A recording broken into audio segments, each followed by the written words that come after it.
Sí.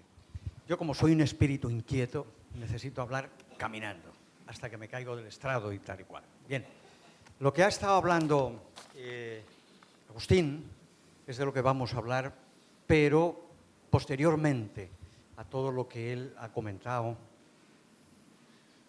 en estos 38 años. Mirad una cosa, de los que os voy a hablar, es una cosa que de forma rudimentaria yo he vivido desde Vallcarca, la calle Córcega, Montaner, Avenida Mistral, pero no a las 12 de la mañana, incluso a las 4 de la mañana, con algunos profesores de la UB, etcétera, etcétera. Y con mucha gente, por supuesto. Entre ellos está Josep María Vilagrasa, que me encanta que hayas venido, pionero de la macrobiótica y que hizo los primeros seminarios de grupo que yo conocí en mi vida. Estamos hablando de los principios de los años 70. No penséis que estaba sucediendo todo en California, ¿eh? Aquí sucedían cosas importantes. Lo que pasa es que no le damos el valor que le tendríamos que dar. Y voy a hablar bastante sobre eso. Bien, estamos hablando de nuevo de una síntesis. Entender la ciencia como una ciencia humana. Nosotros hablamos de la buena ciencia, no de la ciencia al servicio del poder o de la economía, sino al servicio de la humanidad. Y hay que las cosas que vamos investigando las tenemos que colocar de una manera que sean aceptadas empíricamente. Y vamos hacia eso. No sé si, Noemí, le puedes dar al siguiente.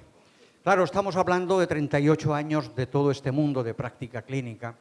Estamos hablando del Zen y las medicinas tradicionales indígenas. Son dos escuelas muy diferentes aparentemente. Del Zen, en el año, mediados de los años 70, quizás un poco antes, bajando Ramblas, una noche de febrero, donde no había nadie, llovía, frío. En la parte izquierda, en uno de los kioscos, vi la cubierta de un libro. Y ese libro era la silueta de un monje zen meditando, que se llamaba Suzuki, pero no de T. Suzuki. Y aquello me impactó. Digo, ¿qué es esto? Lo que servía era la portada, compré el libro, dentro no había tanto, pero aquello me impactó y me metí de lleno en el mundo del zen, en el Carré Moncada, que tenía dos cosas importantes. Una, entrar en la meditación profunda en la línea Taishen de Shimaru y abajo el champañet. Quiero decir, que bajabas a tierra, quisieras o no quisieras. Con lo cual, a mí nos venía perfectamente. Bien, os voy a dar a conocer el proceso Oxígeme así, pero claro, no solamente el mundo del Zen. Aquí está Fernando Pardo, hicimos en el año 82, nos metimos en el mundo de Sonsanin, de Sonsang, que comentabas, y ha sido uno de los pioneros que lleva con Borishat ahí dando caña, a ver si por fin Barcelona se levanta un día llamando a la meditación y quizás en vez de salir corriendo al trabajo dejar 5 minutos para ver si uno realmente puede entrar en ese silencio que es necesario para la humanidad, necesario. Estamos en un momento muy complicado. Me muevo casi por medio mundo y la conversación es la misma con californianos, con rusos. ¿Qué está pasando? Y lo que está pasando es que el sistema se viene abajo, la civilización se viene abajo. Y la gran salida va a ser el conocimiento tan profundo de que ese reino de los cielos está dentro de nosotros y hay que ir a buscarlos. Demasiada programación hay hacia el mundo exterior, nos estamos volviendo locos. Está muy bien que los niños hagan mindfulness, pero por otra parte está el TDAH, el trastorno por déficit de atención, que realmente están recibiendo medicaciones muy fuertes con metanfetaminas, etcétera, etcétera. Bien, vamos al siguiente. Entonces, ¿cuál es la gran enseñanza que Agustín ha estado transmitiendo? De que hay que experienciar en primera persona. Si tú no vives en primera persona lo que es meditar, si tú no vives en primera persona lo que es entrar en el silencio interior, no vamos a ninguna parte. Es decir, trabajar y estudiar al otro como un objeto, por muchas investigaciones científicas que hagas en este campo de la conciencia. Si el científico, el investigador o el que queráis no experimenta dentro de sí, no sirve para nada. Estás colocando a la otra persona en un objeto. ¿Para diseccionarlo? ¿Para qué? Para colocarlo como unas especies de herbarios o mariposas de flores secas en tu despacho, no sirve para nada. Luego, lo que está traduciendo en este caso Jon Kabat-Zinn, y que es muy importante, y yo lo he defendido en artículos internacionales, es una forma más del Dharma. El Dharma no tiene fronteras. Yo el dar más lo tradujo como el dar más, ¿vale? Es decir, dar más. Y se puede dar más quitando a veces los elitismos. Estamos en un momento que los elitismos religiosos, espirituales, el encerrarse en un sitio y llegar a la iluminación solo, no sé, el nirvana solo es muy aburrido y muy frío. Si no lo compartes, ¿a dónde vas? Entonces, ¿a dónde nos vamos a ir? Cuidado con esto. Aquí hemos descubierto varias cosas. Y lo digo aquí abajo. La disolución y la resolución de la carga negativa del pasado produce un proceso de vaciado en la memoria. ¿Sabéis qué? Lo que hemos descubierto a través de las tradiciones, 38 años pateando el Amazonas, pateando el sur de México, estando en los centros de meditación que os he comentado, que tenemos que matar a la memoria. No hay manera de llegar al ser si no nos vaciamos de memoria. Porque la carga negativa de la memoria nos produce una imposibilidad de poder ver el espejo con absoluta vacuidad. Si algo es el vacío, the emptiness, ¿no?, que están hablando la meditación, es cuando eres capaz de liberarte de la memoria. Y le damos al siguiente. ¿Por qué? Porque yo me encuentro en la experiencia clínica de la gente que es que estoy repitiendo la vida de mis padres. En ese momento, cuando yo escucho todo esto, toda esta programación familiar de apellidos y demás, entro en conexión con Francisco Varela y con el premio Nobel Ilya Prigogine y con todas las teorías del caos. Y me doy cuenta de que lo que propone las teorías del caos es llegar a comprender cómo funciona el desorden. Y podemos entender el desorden a través de los procesos disipativos y procesos enactivos. Esto es ciencia, es un poquito complicado, pero sí os quiero decir una cosa, porque después va a venir. Los procesos enactivos son aquellos que son capaces de hacer emerger un mundo nuevo entre el individuo y el contexto, entre el individuo y lo que le rodea al individuo. Pero cuidado, vivimos en un contexto que por una parte está la Tierra, pero por otra parte está el cosmos. Es una de las cosas muy curiosas que me enseñaron los indígenas cuando perdidos en un lugar del Amazonas, que yo me veía allí desde el cosmos, pues nada, en una choza de palma, en medio de la nada, entrando en unas vivencias cósmicas con lo insondable que no tienen cavidad en nuestro mundo, no la tienen. Bien, entonces me encuentro con la experiencia clínica, me encuentro con la buena ciencia y los procesos enactivos del premio Nobel Ilya Prigogine. Los procesos enactivos son de Varela y los procesos disipativos de Ilya Prigogine. Y yo me veía venir del Amazonas, del no se sabe dónde, a encontrarme en la Universidad de Bruselas. Y yo veía de que ambas cosas tenían conexión, se podían conectar. No podemos desconectar los mundos. Y hay veces que la gente está viviendo más espiritualidad de la que nosotros creemos, pero da miedo. Claro, ¿qué es la espiritualidad? Es la búsqueda del sentido último de la vida. No son ritos, no es ponerte un bonete, es mucho más que eso, es la esencia. Bien, y nos vamos a lo que había comentado antes Agustín, el tercer punto. Primer punto, vemos que la experiencia clínica, donde vemos que el gran problema de lo que es la patología es el repetir la programación de los padres a través de la familia y a través de la genealogía en lo que es la carga negativa del pasado. Curioso eso puede levantar ampollas, pero es así. Y voy a hablar sobre eso después. La segunda, estamos hablando de una buena ciencia, que hay que hacer ciencia para esto. Y el tercer punto, la tradición espiritual, con la que no... Y habría hablado Agustín antes de Emriti. Emriti resulta que significa memoria. Pero es que San Juan de la Cruz dice, y enomina La Salle, hay que matar a la memoria. Santa Teresa de la Cruz dice los problemas que tiene con la memoria.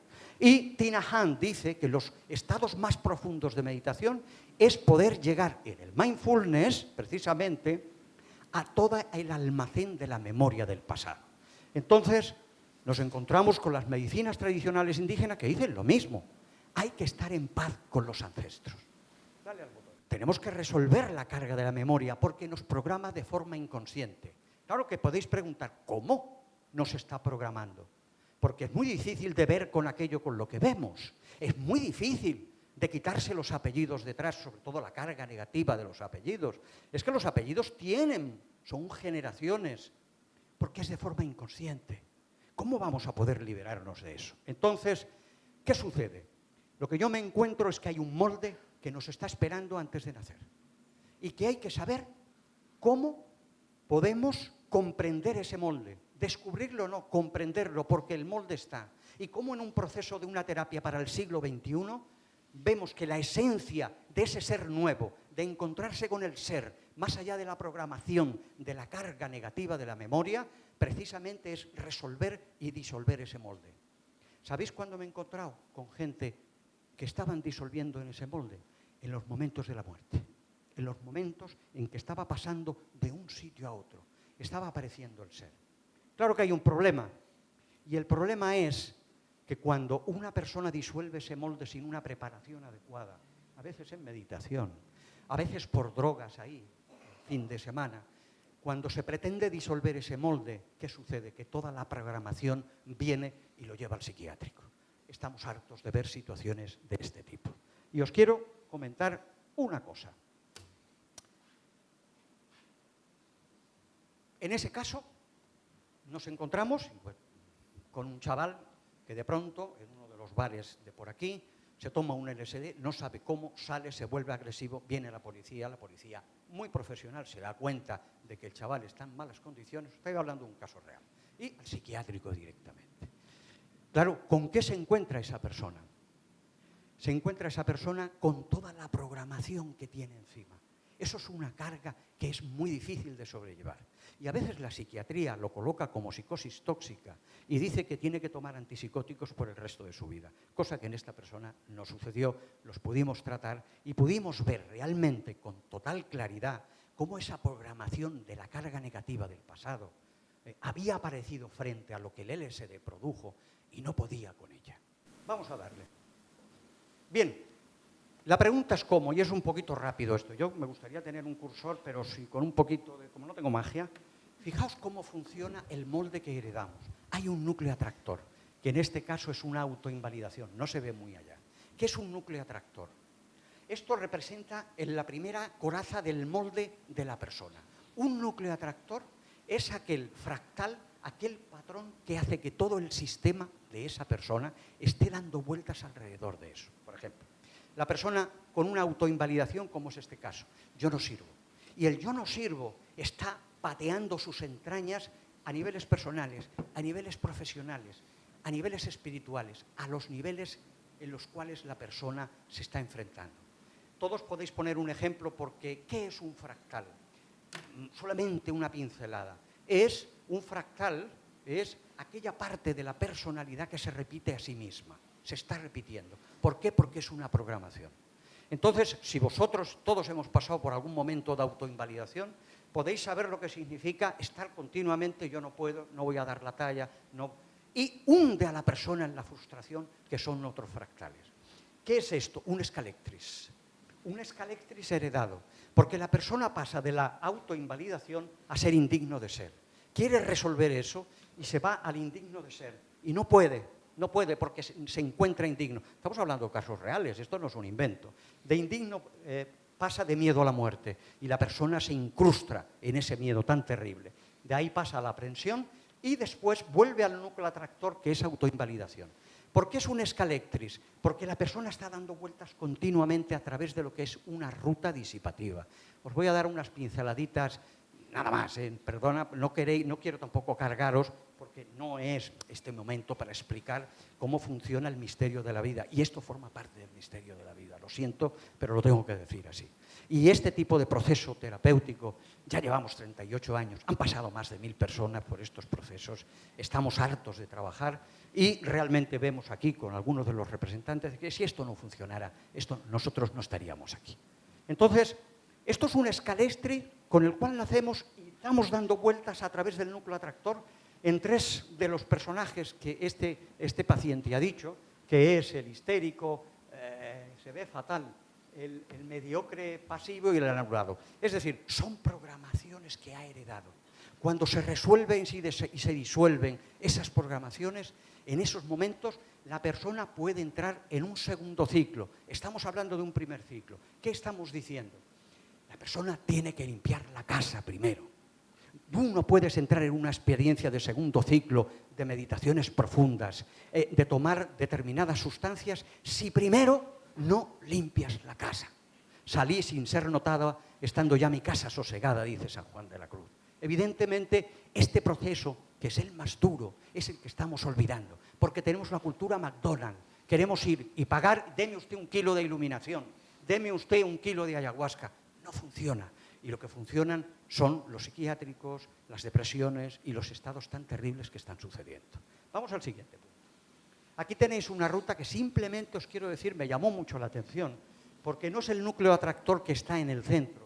Esta es una persona con un cáncer y después de trabajar, él comentó, la frustración, el patrón de la frustración, este es el origen de mi cáncer. Y ahí estuvimos trabajando el cáncer. Vamos a la siguiente. Bien, esto es muy complejo, pero sí para daros un poco la tabarra, mirar que hay un punto que es sensibilidad, inestabilidad, bifurcación. Me detendré en eso. Pero todos los procesos que nosotros como humanos seguimos pasan por aquí, son vórtices de nuestra forma de ser. Y mirar que pasa por ser irreversible. ¿Qué quiere decir irreversible? Tu vida es irreversible, ya no puedes volver para atrás. Pagas un coste por eso, pagas factura por los sucesos de tu vida y al final, si haces un buen trabajo, llegas a la coherencia. Pero bien, nos vamos al siguiente, porque es donde yo quiero detenerme un poco. ¿Qué significa sensibilidad? Ustedes están aquí escuchándome porque son sensibles. Yo estoy transmitiendo o trato de transmitir. Ustedes reciben porque son sensibles. Son sistemas sensibles. ¿Qué significa sensibilidad? La cualidad más importante del ser humano, que es ser capaz de recibir impresiones. ¿Pero impresiones de dónde? Estamos continuamente siendo atravesados por partículas cósmicas. Estamos continuamente siendo atravesados por partículas telúricas. Es algo interesante. Estamos siempre atravesados, yo por vuestras miradas, vosotros por mis palabras. Estamos en una continua interconexión, no hay fronteras. Entonces, ¿cuál es la sensibilidad? De que si queremos resolver una nueva psicoterapia, queremos llegar a una nueva curación en el siglo XXI para lo que nos avecina, que ya está aquí, tenemos que partir de que no podemos matar al mensajero. Cuando tú tienes un malestar o un síntoma, no podemos taparlo. ¿Qué quiere decir eso? Que hablamos de la positivación de lo patológico. ¿Qué significa esa sensibilidad? Que es problemática. ¿Qué pasa con una caña de río? Una caña de río, para poder crecer llega a un nudo. Pero para poder seguir al siguiente fractal, resulta que pasa por un nudo. ¿Qué quiere decir? Que en el problema está la solución, que el obstáculo es la palanca, que las tretas de la vida es ponerte frente a problemas, porque en el problema, si lo trabajas correctamente, vas a tener la solución. Si tapas el problema, si le das una pastilla, si reprimes lo que está sucediendo, estás perdiendo la oportunidad de la vida. La gran oportunidad, y lo que dice el caos, las leyes del caos, es la forma en cómo la naturaleza despliega todo su proceso evolutivo. ¿Y qué dicen los indígenas? ¿Tú quieres llegar al supramundo? Has de pasar por el inframundo. ¿Qué dice en el budismo? Has de saber manejarte con los demonios para poder llegar realmente al proceso de la iluminación. Entonces, nosotros tenemos un punto muy importante, que es la positivación de lo patológico. Lo patológico no es malo. Lo que es malo es no saber entender que después de la sombra viene la luz. Vamos hacia adelante. Aquí tenéis un caso de sensibilidad de un paciente. Vemos ahí la sensibilidad, cómo realmente hay un aprisionamiento de todo lo que está sucediendo. Yo puedo tapar eso, o desde una terapia se puede tapar a eso, pero si nosotros dejamos adecuadamente con un tratamiento, que lógicamente no vamos a poder estar aquí hablando de eso, pero que tiene que ver con meditación mindfulness, nosotros enseñamos a meditar a las personas, e incluso meditaciones dinámicas, es complejo esto. Si nosotros respetamos esto, ¿qué sucede? Noemí, dale a la siguiente. Que empieza la inestabilidad. Es decir, os dais cuenta que está la parte blanca. La persona está evolucionando y está arrinconando a su parte oscura porque la está transformando. ¿Y veis que es una ratita con una cara justo a la izquierda? ¿Veis ahí que el paciente no lo vio precisamente cuando en ese momento? Es decir, está habiendo un proceso de inestabilidad. Nosotros como seres humanos vivimos en un equilibrio inestable. Vivimos en un equilibrio inestable. El que diga que está en su sitio no es verdad. Ese es nuestro lugar en el mundo.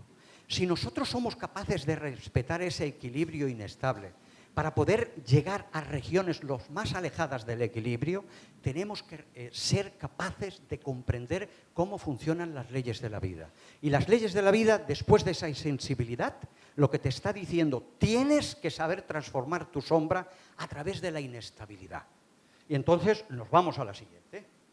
Y vemos que efectivamente la parte blanca, la parte de la izquierda, está resolviendo, está transformando su propia sombra, que está en la parte derecha.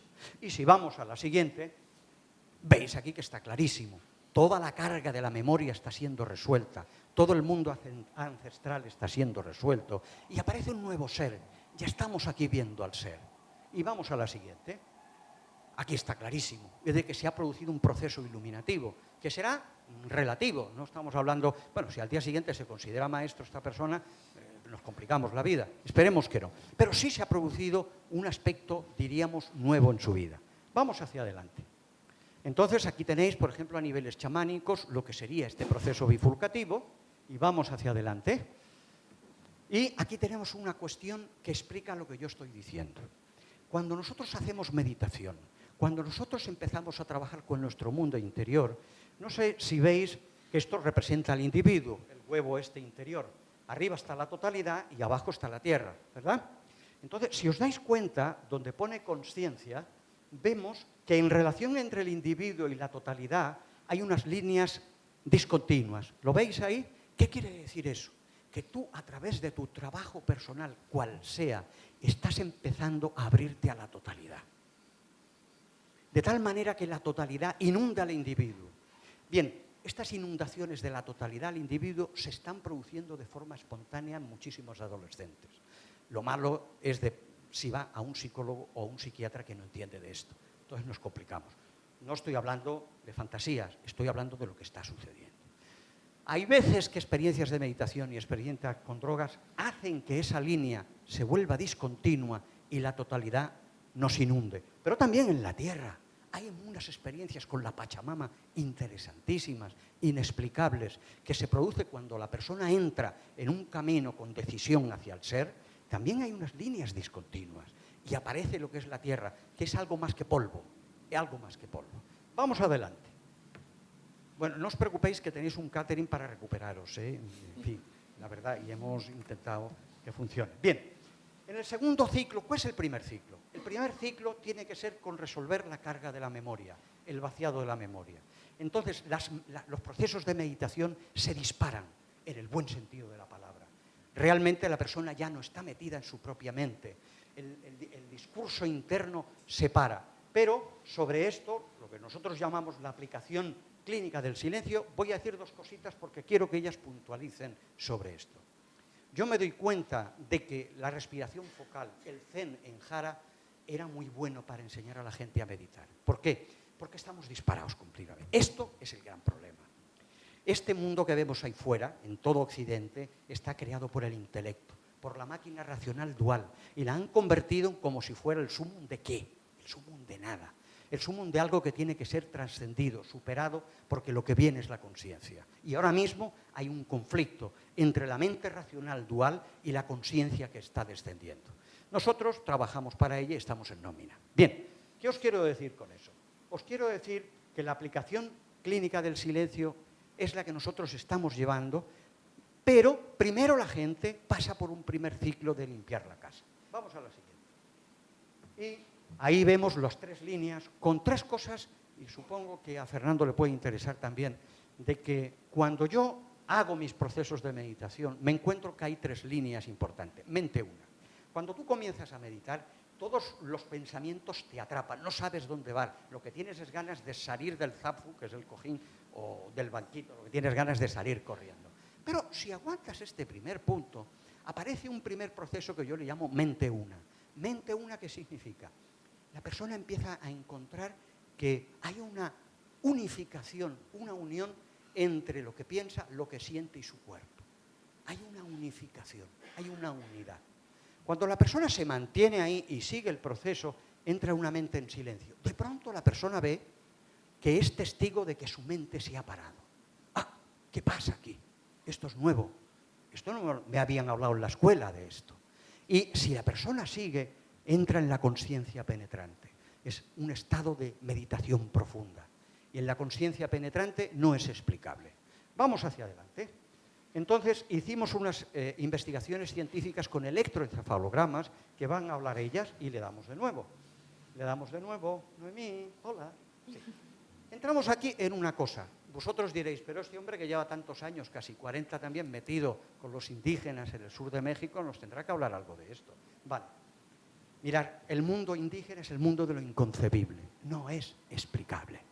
Lo que yo he vivido en medio de la selva o en el sur de México, un pueblo destartalado, donde me admitieron entre unos indígenas mazatecos y después entre unos indígenas ashánicas y shipibo, es inexplicable. Inexplicable. Jamás pensé que eso podría existir. Pero a mí, cuando vi, y aquí está Martí, y sabemos lo que pasó cuando entraron las drogas en Barcelona, estamos hablando de los años 70, y yo empecé a ver aquello que no me convencía, y lo digo en el libro del laberinto, de la ayahuasca.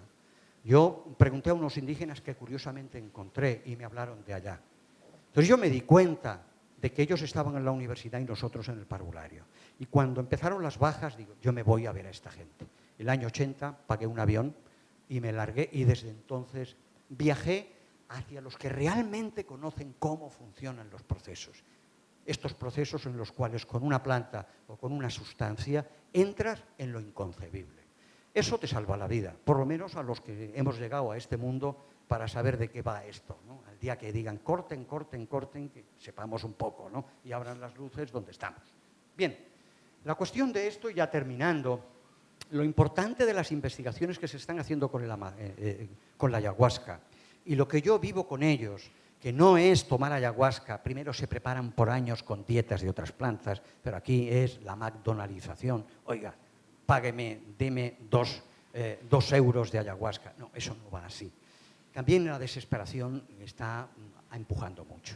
Pero hay una cosa que de pronto ciertos investigadores, yo como investigador y los indígenas, estaban de acuerdo. ¿Qué es? Que por una parte, dicen los investigadores con la molécula de la ayahuasca, de pronto cuando entra la ayahuasca en el cerebro, se rompe la jerarquía neuronal y de pronto aparecen unos estados de conciencia que no entendemos y no sabemos por qué suceden. Pero lo que sí sucede es que la jerarquía neuronal que estaba dando, lógicamente, un estado de conciencia, ese estado de conciencia desaparece y aparece algo inaudito. El caso es que ashánicas, shipibos, cocamas, con los que yo he hablado, dicen lo mismo.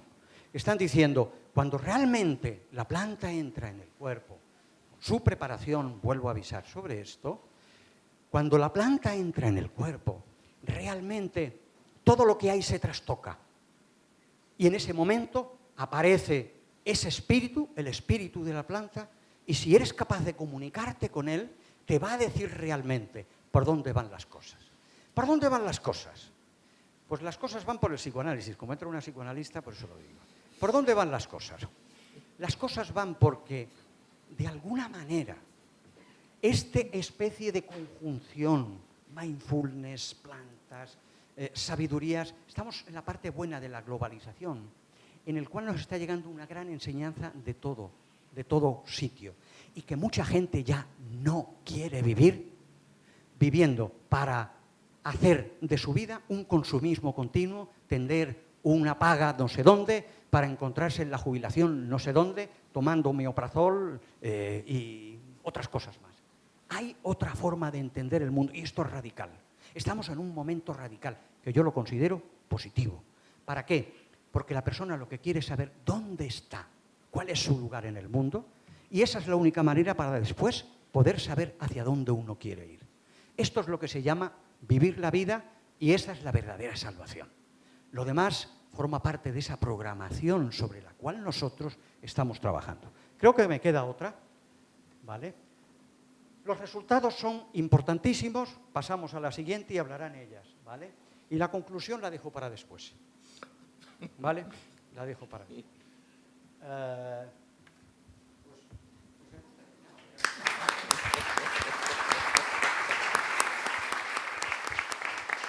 El último minuto de vida que nos queda es primero para acabar con la conclusión, obviamente, ¿no? Mirad, hay dos cosas importantes. Nosotros queremos montar un hospital de campaña en el Amazonas. Queremos trabajar los procesos de meditación en hospitales. Por eso tenemos médicos, tenemos psicólogos. Yo muchas veces le he dicho al de arriba, oiga, creo que se equivocó haciéndome nacer en este país porque esto no interesa mucho. Pero ahí ha pasado, lo que ha pasado es lo que ha pasado. Veremos a ver si, y lo termino con eso, si vamos a poder contar con la ayuda imprescindible para poder desarrollar tal gigantesco proceso de investigación que no está hecho todavía y unir la psicología científica, el mundo de las tradiciones espirituales de los procesos meditativos y lo inconcebible del conocimiento de los procesos indígenas. Entonces, lo que os quiero decir es una cosa muy clara. Yo empecé esta conferencia diciendo, esto, cuando era rudimentario, cuando yo hablaba con los profesores de la UB, como rarito, obviamente, cuando yo hablaba con la gente hasta las 4 de la madrugada de este proceso, quiero decir que este proceso ha salido de estas calles de aquí. Yo he roto muchos zapatos, pero trabajando en esto. Y como os decía, desde la calle Montaner, Valcarca, Avenida de Roma, y ha salido de aquí. Es un proyecto de Barcelona. Y en estos momentos, lo que quiero decir con esto, muchos de los que yo compartí este proceso y les explicaba, muchos ya no están aquí. Y a ellos, de todo corazón, les quiero encomendar uno de los mayores recuerdos y darles muchas gracias a ellos y muchas gracias a vosotros por haber venido aquí. Lo que sí no estaría mal es que paséis por la librería. ¿Le das al último, por favor? Y ahí os esperamos algún día en las conferencias que demos y muchas gracias, moltes gràcies a tothom. Adéu.